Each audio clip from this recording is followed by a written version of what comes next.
Welcome to the Soon Podcast. Welcome back to another episode of the Soon Podcast. We are together in San Diego. Surprise, surprise. It was a surprise for me, that's for sure. It really was. It was honestly a surprise for me as well. And I'm giving major props to both of our husbands, actually, because it is 4th of July weekend, and I was supposed to be hosting a little shindig in Arizona, but a lot of people ended up going out of town. I'm also hosting. I was She's having hosting our first big party in our new house. Yes. And so my husband called up her husband, and needless to say, I got off of work on July 3rd, and my husband was like, get in the car. We're going to California. So I didn't know. I was so excited. He threw me in the car. We drove up. We got in at like 11:30, and she had no idea. No idea. No idea. So we had a full day where we were prepping for the party. Like, we were just working all day nonstop. And so it was finally time for bed, and Paul was just like stalling. And I'm like, how are you not exhausted? I'm so ready for bed. And he's like, I just got a burst of energy. Like, I'm going to get some stuff done for tomorrow. And I'm like, what the hell? And then we finally get in bed after he's been, delaying, and he's on his phone. And he's always the type that like doesn't really go on his phone in bed. He just like passes out. So I'm trying to sleep, and he's just on his phone. And I'm like, okay, can you turn the brightness down? Like, I cannot do this. In case you didn't listen to the other episodes, I can't handle any brightness or noise in the room. So then he's like, I think I forgot to unlock the door. So I'm like about to drift off to bed. And all of a sudden the light switches on, and Amanda comes in the room. And I said, did someone order a sister? And she looks at me like this. I was in literal shock. I was in such shock. No, you guys. she literally had no idea, and she was literally asleep. Yes, I was literally asleep. I didn't have my contacts in. Oh my God. No, and I didn't have my contacts in. And so then at first I was like, who is this woman in the house? Like, why is there a woman in the house? I was like, is it a neighbor? Like, what? And then it dawned was wearing a hat. Amanda. But I was like so surprised. So that took like a few minutes to really. Yeah, it was honestly, I was appalled at the reaction. I almost said, get your ass back in the car, Omar. We're going back to Arizona. Omar was also there, and I wasn't wearing pants. Like, I only sleep in a big shirt. She So was like covered, but like I couldn't get out of bed to like hug her or jump up and down. So I can't say it was like my dream surprise scenario, but you know could have done what? 30 minutes to an hour before. And We tried. We got stuck in Yuma, and it was a mess. But regardless, we're here. We surprised this biatch, and we got to go to her little 4th of July party. It was so fun. yeah, they got to help prep for the party and help with little things, and then they got to enjoy it with us, which was really nice. So fun. I don't have too many friends here in San Diego, and my husband has tons and tons of friends, so I'm always used to like having his friends around, but it was nice to have like one of my people hanging out. So yeah, and I loved it. And the fireworks here are unmatched, so I don't think we'll spend 4th of July anywhere else. we really have a crazy view of the bay, Mission Bay, from Yeah. our house. Flex. And Mission Bay has this little island off of it called Fiesta Island, where apparently there's no rules. Like, there's no cops, there's no anything. And so people light off fireworks there like crazy. And so we're just getting hours and hours of fireworks last night. But hours worth, and they were good fireworks. They too. really Like, they were. weren't little dinky donkers. They were the fireworks that, and you also get the SeaWorld fireworks. Yes. We're not SeaWorld stands, but we do stand To look- fireworks. R.I.P. But Anyways. we do stand the fireworks. So now we're here. We're excited. We need to kind of low-key stop surprising each other. Like, we've had 2 surprises this year alone. I feel like we're kind of like hitting our limit, but That was that's nice. okay. I was so excited and happy, and now she's here, and we've just been chilling and we went to the enjoying beach the day. today, really loving life. So a couple of quick updates. One thing on my end, I'm just going to go ahead and jump right into it. Mhm. I had one of the most traumatizing experiences today. I didn't know if you were going to talk about this. Of course I'm going to talk about it. Oh my Lord. And anyone who's a mom out there, props to you, because you're probably going to hear the story and roll your eyes and say, like, this is so just being a mom. But I'm not a mom. I'm a dog mom, So not a mamacita, just dog mom, classic. I took Lollipop with us. She's right there. You can see her on the couch. Give her a pet. She loves spending time with us. She loves a road trip. She does really well on them, but she gets really bad anxiety when she doesn't really know her surroundings. So she got a little sick when she first got here. We finally got her eating again. She's been doing good. And then we took her on a beach walk today where, she had to go number 2. I picked it up. I did my civil service, picked it up, threw it away. All was good. We go from the walk, we go straight to the car. I put her on my lap, of course. And we're sitting there, we're driving through the beach neighborhoods. Oh, cute house. Love that house. So cute, so fun. I'm sitting there like this. And I go, her hand is like literally resting on my face. For those who can't watch, my hand is against my skin on my face. God. And I say, it smells really bad in this area. And our window was down. So I was like, oh, it's like, ew, gross, keep driving. And then I look down and there is poop. Literal feces. All over my hand. No, I looked up. It was just one little. Okay, it was like a little dot. Alyssa. Like a dime. No. Okay, a dime across 2 fingers. It was a smudge. Then I look at my other hand, more. And then I look at my phone because that was also in my lap, covered. And it's all over me, my phone, my hands. Obviously, Lollipop is sitting in my lap. I'm trying to not, make her We upset. start screaming. I'm obviously screaming. Our husbands are like, please stop screaming. This is not okay. Because I was screaming, but laughing, but like doing cry. Like, oh my gosh. And we still had like a 20-minute drive home. Yeah. And I was like, what do I do? I'm literally like, I'm sitting there like this. There's clearly some on my face because I have my hand. It was a mess. And thank goodness Paul is a surfer. And so he knew of this like secret surfer. It's just a really nice house. Little surf that like has a shower outside that's for the surfers. And for me. And so today it was for Amanda and Lollipop. Everyone had to get a nice little Omar had to go out there and hose us down. Yeah. We did take a video.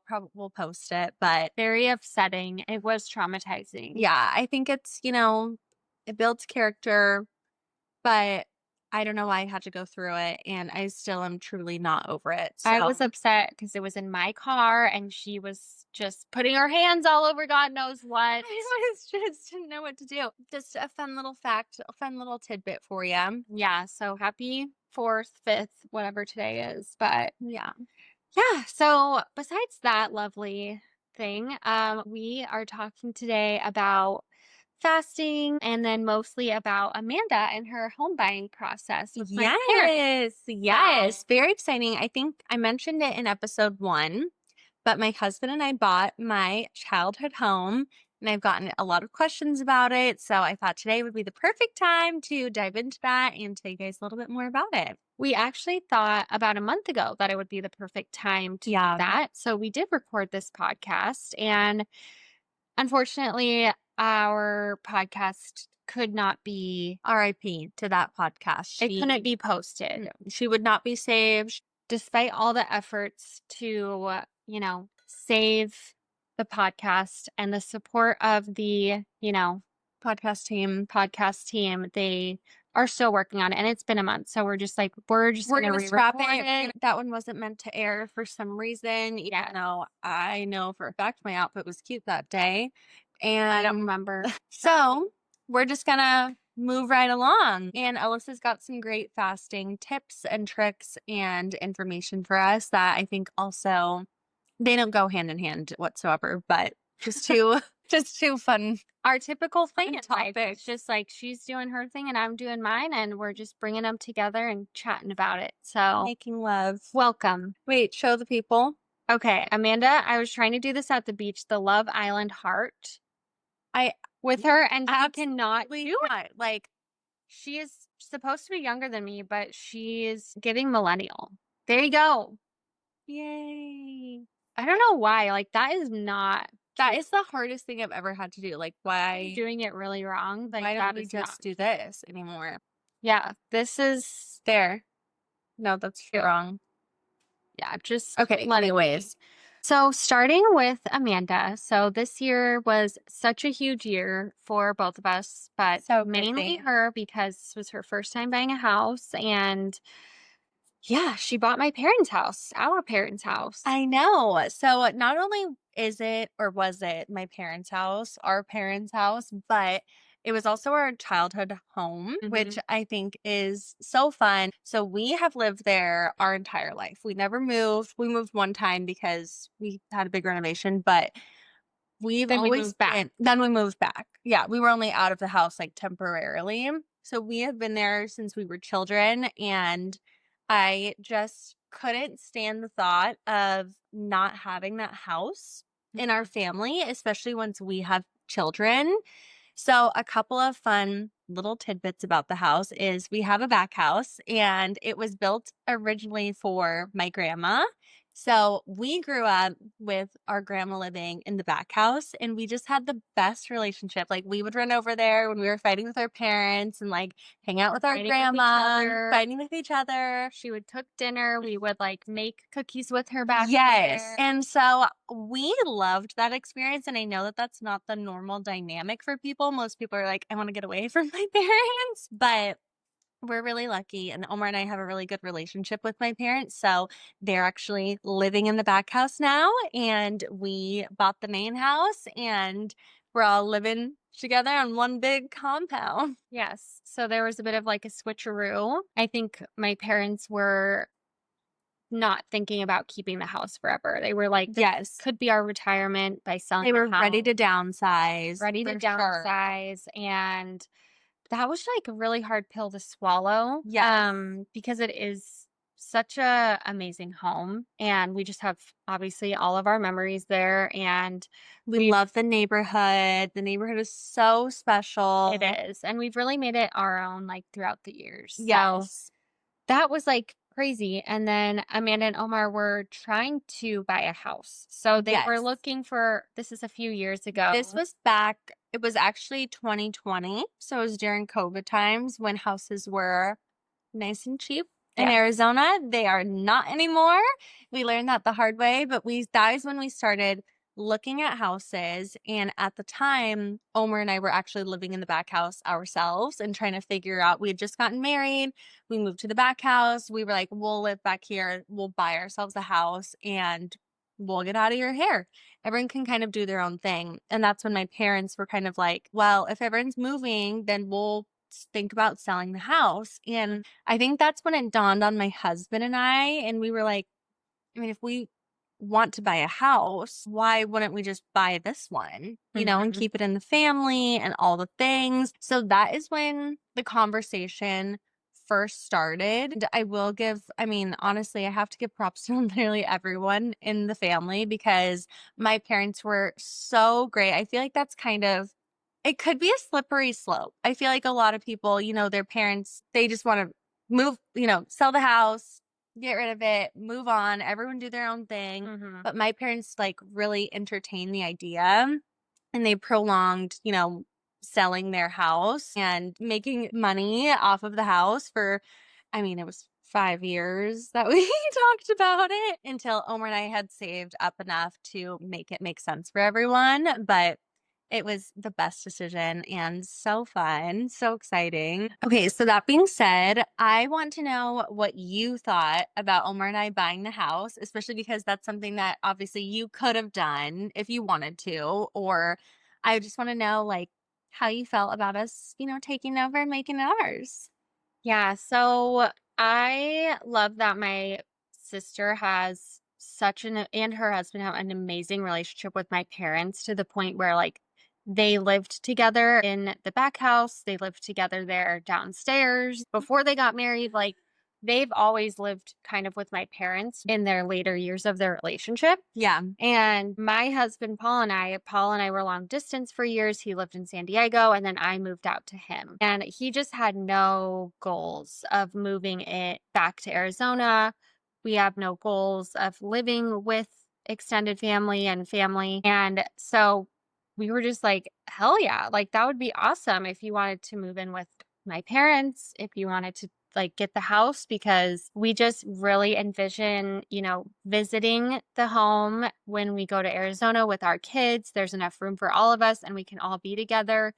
I was just trying to envision how crazy it would be if we had to like go from house to house to house every time we visit and where we Right. would stay. And it just made me sad. And I also love that house. I think it's so special. Mm-hmm. Amanda and Omar got married there. Yes, And we'll post some pictures. yeah, it's just really special. And I also loved growing up with my grandma in the back house. So Yeah. I think that that's so special that her kids get to do that and have my parents in the back house. And yeah, I think that's so special. So Yes. I am super content with where I'm at. I mean, we're in San Diego and we don't want to move. So Yeah. that was like super It was never like a perfect. weird, like competitive, No, like one sister got it, one sister didn't, which I no. was very grateful for. It was Yeah. very like they were so excited for us to do this, which Hmm. made us want to do it even more. Yeah. So I feel like it all just really worked out. Maybe things would be different if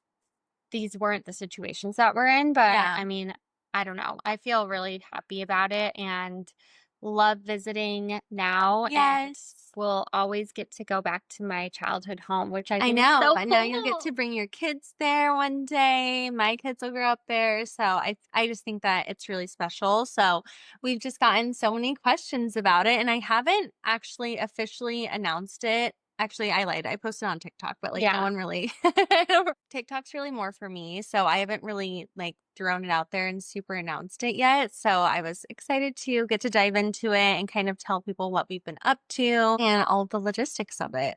Yeah. So honestly, they didn't get to like really officially make it work until this year. Yes, we And bought so it it was January kind of 1st. like, is it going to happen? Can we make this work? Like they had it's it's a big house. It was like very intricate how they were going to swap to the back house and Yes. how can my parents live comfortably, fiscally and also make sure emotionally and everything. Yes. I was nervous because it is like such a great house. And then I love the back house personally. So I don't know if we made that super clear, but we bought my parents' home, my childhood home, and it has a back house. And my parents are living in the back house. They're traveling a lot. They're planning on retiring. So Mhm. they're planning on moving around a lot, but that'll be their home base. And so that was a big factor of it is I was like, what if they hate it back there? Yeah. Like what How if it weird. is such a big change, Yeah. but Like that would be a weird thing to have this house that you built for and 30 give years. it to your kids Yeah. and move into the other house. But Yeah. they've ended up loving it. They are obsessed. Honestly, it was actually interesting because I asked our mom the other day, I was like, do you guys like it? Like, how's it going? And she was like, oh, we love it. We love it. Like, they're so happy, which is great and so fun. And now they have more time, like not doing all the yard work and all of that fun stuff, which I now have to do with my Yes. husband. And it is such a chore. I never realized, I like, know. one, we have white floors and 6 dogs. We have an acre property, which is all grass, and it needs mowing twice a week. It is It has just, irrigation. yes, like there's just so much more to doing it. And we're kind of still getting into our flow. We've only had it for, I mean, it's been 7 months now, which is crazy, but Yeah. we're still really getting into our flow of like how to make everything work. But we're loving it. We're so happy. Yeah. So I think a question some people might ask is, what would you recommend and how would you get started with the process if you want to approach your parents with this idea? So with us, we started the conversation very far in advance with very clear expectations of this is going to be the long game. And we need to know what your expectations are if this were to shake out. Mm, And we need to know X, Y, and Z of what you want. And here's X, Y, and Z of what we want. And it's going to take approximately this long. it ended up taking like 2 additional years what we initially My thought. parents were really patient. They were very patient. But I think just going into it, being open on both sides, because it Yeah. really is like, it is a dual agreement of like, no one, especially when it comes to something that like this affects everyone in the family for forever. So there can't be a side that feels like they were slighted or one didn't get as much as the other. And of course, my parents are so like giving and thoughtful, and they were so excited to make this work. But I think with any family, you just have to know what everyone's expectations are. So right out the gate, like no one's, I think that's really Yeah. important. And luckily, like they had the support of me and my husband. yes. And so if I felt like a communication was lagging, like I could sense that my parents maybe, were wanting to talk more about something or vice versa, I would just Yeah. kind of put a bug in the other person's ear Right. and just try to help navigate that because, yeah, I mean, it was just a lot. It was a lot for a long time too. It took 5 years and a lot of talking about it, a lot of back and forth, a lot of figuring it out. But truthfully, we were so lucky to have you and Paul. And of course, my husband is like a great communicator with my parents, but Alyssa would go back and forth with them and us. Paul would go back and forth with us and our lender. And it really was like a huge family circle dynamic Yes. for so long that ended up working out in the right way for us. So I really think just open communication across the board. And I also feel like if you have siblings or really close family members, like I do think that everyone needs to be in the conversation, because otherwise there could be that weird feeling where it's like someone feels left out. Maybe someone else wanted to buy it. Like just there's so many logistics. So I think just keeping it clear for everyone. Yes. And for people who are curious about how it worked out financially and everything, do you want to talk about just the major players in the game? So, of course, this is something that took, like I mentioned, a long time in the making, but I think that if you want to do this, with your parents, or I mean, just buying a house in general, I think that you just need to find the lender that works for you. You need to lay out exactly same thing, exactly what you're going for, what your plan is, what your goals are, and see if you can find the lender. Dream? Yes, Or exactly. is this possible? You need to find a lender that's going to be super honest with you and not drag you along, but also find one that is going to give you more options. So we had one lender, and we thought that they were a match, but they just weren't giving us any options. They were kind of like, here's what you need to do and here's the outcome. And we're like, We don't know if we can do that. yeah, we like, it was still so far in advance where we were like, It was a stretch. yeah, and we were like, oh my God, this isn't even possible. It actually threw Omar and I both, like, we were kind of freaking out. We're like, this is not happening. Like, cancel it, deal's off. And Paul and I own a few Airbnbs. Yeah. And so we have a lender here. And I think Paul was just talking to our lender and like, this is what they're going through. And their lender said it couldn't happen. And he was like, I think it could happen.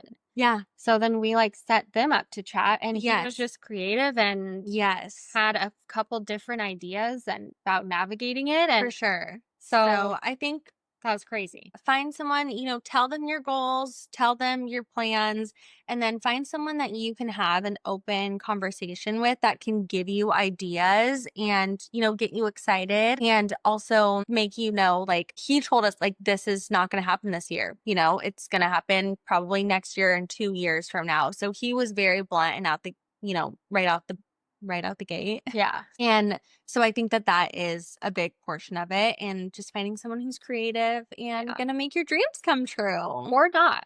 Be prepared. Like, be if prepared. it can't happen, it can't happen. There was a lot of tears shed leading up to this, because, we would just go back and forth like, it's not happening. It's not happening. And then, once we moved lenders, he was like, it can happen. We were so excited, and just all of the back and forth. So just be prepared. It is hard and long. I think It's that's not buying simple. any house, but this particular situation is a little bit more complex than your average house buy. Just gonna leave that around. Okay. That was good. That was So obviously you said you've been going through this for 5 years, but this is the first year that you are officially You bought it. homeowner. Yes, a Yes. homeowner. I will say for the last 5 years, this has kind of been discussed a lot. She has changed a lot about my parents' house, even though it wasn't technically hers, with their permission, and Yes. they've loved all the changes that she made. But how are you feeling now that you're officially living in it and owning it? I love it. We love it. And it just feels surreal. There's still times where I'm like, oh yeah, like we're just gonna head back to my parents' house. And it's like, "Oh, it's my house. It's my house." And so I think that that part is really great. And what Alyssa was saying. So it is a beautiful house in my opinion. And it is very modern, or it was very modern. And I am not. I am very like, everything I own is like a garage sale fine, an estate sale. I like rich woods and dark tones. I don't know who I am because that was not my style 10 years ago. I think that as I was saving up, like planning for this house, I would find pieces and I would store them in our garage in hopes of like building my dream home. And I feel like that's how I found, of course, my style and my look that I was going for. But we're slowly making changes. We're changing out the light fixtures. We're painting. We're wallpapering. Wallpapering, my favorite. And I think a big thing that we started with was, of course, all of the furniture we redid. And I think one day we'll do the floors. But something that we're working on this year is really the outside. I really want like lush greenery and more shrubs and all of that stuff. So You do know you live in Arizona. I do live in Arizona, so we have to get a lot of like very desert safe landscaping, but it does exist. It does. I do kill everything that I plant, so it'll be a big learning curve, and I'll keep you guys posted on how it goes, hopefully later this year. Well, I'm very proud. I'm super happy for you guys. Thank you. And yeah, I'm excited for all the years to come. I know. I can't wait. I'm excited for our first Christmas in the house. I know. That'll be exciting. And we'll post updates and all of that fun stuff. But we just wanted to loop you in on the story and the logistics. And if you ever have any questions regarding anything house related, Alyssa's probably better at answering them. No. But we're always here to answer anything. Yeah, you and can help. definitely message us, ask Yes. us, whatever. So, Yay. Cheers. cheers. To me. Just kidding. Okay, well, that's enough about me, Alyssa. Why don't you dive into fasting? Oh, okay. Yeah. So I think I talked about it before. I was reading this book called Fast Like a Girl by Dr. Mindy Peltz. I was trying to kind of get a better relationship with the idea of fasting because it's been so up and down over the years. Because at first fasting was super big, and then it was discovered that all of the studies on it were just on men and not women who have cycles and hormone issues. And so then it was kind of thought that fasting is really bad for women and that it can really wreck your hormones. And we're not eating enough as women in general. So just causing our body to go into like this big stressed cortisol inducing starvation cycle that we called fasting. And so I was inspired to read this book because when I was on TikTok, like fertility TikTok, it was like, what's one thing that worked for you, like to get pregnant? And a lot of women said, fast like a girl, like fertility fasting, blah, blah, blah. And I was just shocked by that because just as a health coach, we are kind of not pro fasting, I would say, because we work with a lot of women with hormonal imbalances and issues. And so I'm not really pro fasting. And so I was very interested and intrigued that someone created a fasting protocol for cycling women. So then I dove into that. She's very interesting. She's awesome. We really dove into it. I did. Dr. Mindy Peltz. She's on a lot of podcasts. So I listened to a lot of the podcasts that she was on, and she was making some big claims, things like 3-day fasts once a year, twice a year can really prevent cancer. And that was just shocking to me. And so I just had to get into this woman's book. So yeah, when I read this book, I was intrigued and I think it's really cool. And I would love to know if anyone has experience with doing this. But basically, her mechanism is that she breaks our cycle down, which we all do, into like follicular phase, ovulation, luteal, and then our menstrual cycle. Okay. Or our menses. And she has women fast during different parts during each phase. So during the beginning, the follicular phase, she says you can fast 17 to 24 hours, like long fasts. Then during ovulation, you can bring it down a little bit more to like 13 to 15 hours. And same with the luteal phase.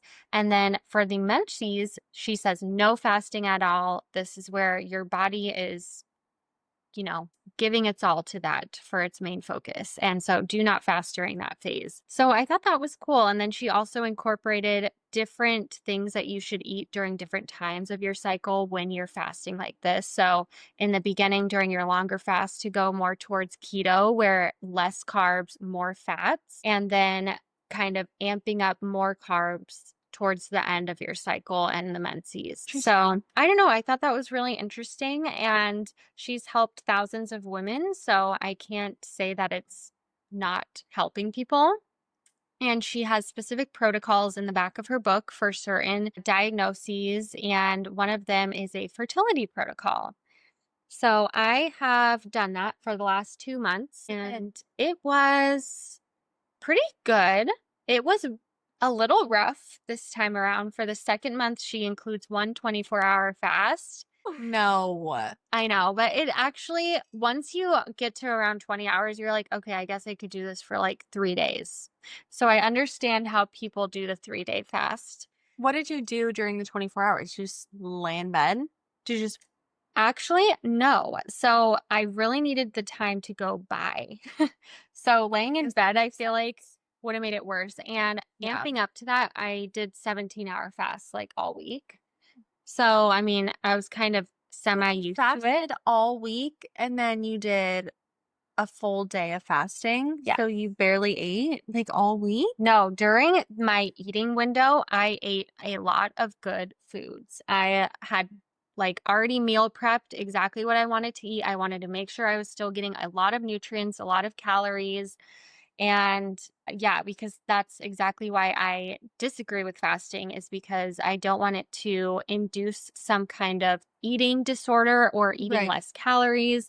And so, yes, I did that. And I just made sure I was really focusing on eating more fats during those parts. Okay. And so you're getting into more of a ketosis. So technically, your body will start using fat as energy instead of carbohydrates. People say that their brain gets sharper and so many amazing things. And I just never notice felt that? that. You No, didn't? No. And granted, I might not have been fully in ketosis. You can't tell unless you really monitor your blood glucose, which Okay. she also recommends in the book. And I'm just like, I'm not getting that deep into it. But yeah, I definitely did feel really good during the weeks of Interesting. fasting. Yeah, it did push out my ovulation a couple days, so that was interesting. And now I did the 2-month protocol, so we are going to start trying to conceive again next month, and who knows, maybe it'll help. But Cross your basically, fingers. I know. But for the fertility protocol, I think the whole reason is to help normalize your hormones and get them on a better cycle.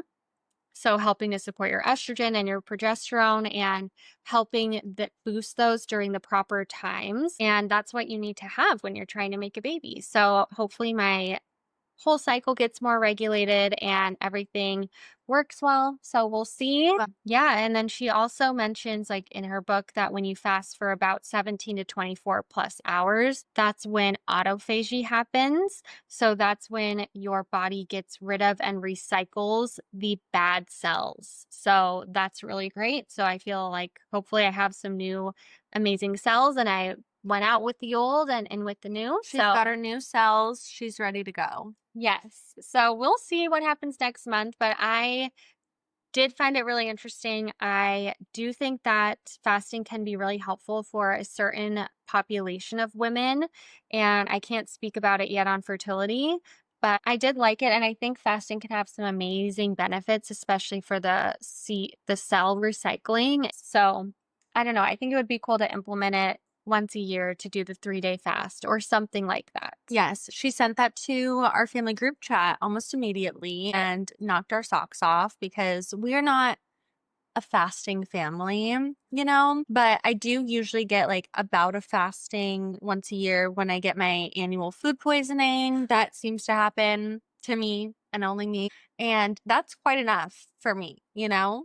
Well, And she still doesn't call it fasting because I have Gatorade and whatnot. So I think we're all that's trying our totally best. different. Yes. Yes. So would you ever do it? I mean, if someone makes a claim like that, that it can potentially help prevent cancer and it's 3-day fast. it's free. It is free. I mean, in fact, it's the freest thing because you won't be Saves buying you food. money. I feel like I would need to legit prep for it Yes. because Alyssa knows I'm not very good on no food. I am actually really horrific. I get all shaky. I get really grumpy. I turn into like the worst version of myself when I'm hungry. I'm one of those girls. And so I don't know what a 3-day fast would actually do to me. Personally, I'm also a big snacker. So I don't know. I think that I would have to prep and 2, I would have to like go up to I would have to do like what Go people up to the do when mountain. they like do mushrooms or something. I would have to lock myself in a cabin and like My God. have no food available, no food or resources No, I do think doing a in the 24-hour woods. fast is difficult. And so I think just trying to do that every couple months just to see in the follicular phase. Don't mess up your cycles. But I don't know. I think it was very cool to do. And also, I love the idea of ketosis occasionally. I don't think it's sustainable by any means, but just switching your body's energy source from carbs to fats. I think it's really good for your system to do a reboot like that. And there's a lot of data about ketosis and fasting and depression and anxiety and so many different things. Interesting. So I don't know. The data is just getting overwhelming that I thought it was really cool that a woman finally looked into how women can actually fast in regards to their cycles. No, Yeah. I think that that is interesting. I do think it's something that I would be open and interested in, and I'm really excited to hear how this experience affects you and hopefully all the things to come. I know. I will say she is big into blood sugar balancing, and this can definitely help with that. With all of your symptoms that you just described, you are extremely imbalanced with your blood sugar. I've been I know it. dying for her to use a continuous glucose monitor. Is that the one that You I'm just supposed to do go this get? and it like sticks on you. Oh, so I absolutely cannot commit to that. People don't even like feel it. It's just too much. No, you need to see your blood sugar spiking and going down and how it's all over the place and why you're getting shaky. And I mean, the number one tip, which I have told her, is to eat protein, fat, and fiber. And I've been working on that. In fact, the other day I had cottage cheese. Yes. I had fruit and I had nuts. That's literally perfect. Yep. So I did it specifically. I didn't want the nuts and I didn't want the fruit. But you know what? you didn't want the fruit? I didn't want any of it. I just wanted cottage cheese and honey. But I mean, cottage cheese is a good source of protein, fat, and fiber. I don't know about fiber, but it's other not two. just carbs. Okay, well that's good to know. But I did find like a workaround, so I'm gonna start doing that more often. Yes. So what happens is if you just eat carbs, your blood sugar is going to spike. If you eat carbs and a fat together, your blood sugar doesn't spike as high. And if you eat carbs, fat, and protein together, your blood sugar will barely spike. That is, it's different for each person. And that's why a continuous glucose monitor could be really cool to see what your body is responding to. But something tells me granola bars are causing a little blood sugar dip for you. I've gotten so much better with those. I used to only eat strictly granola bars. Chewy Granola bars. And I would eat like 6 in the morning because I would be so hungry. Then I would start shaking. I would have another granola bar.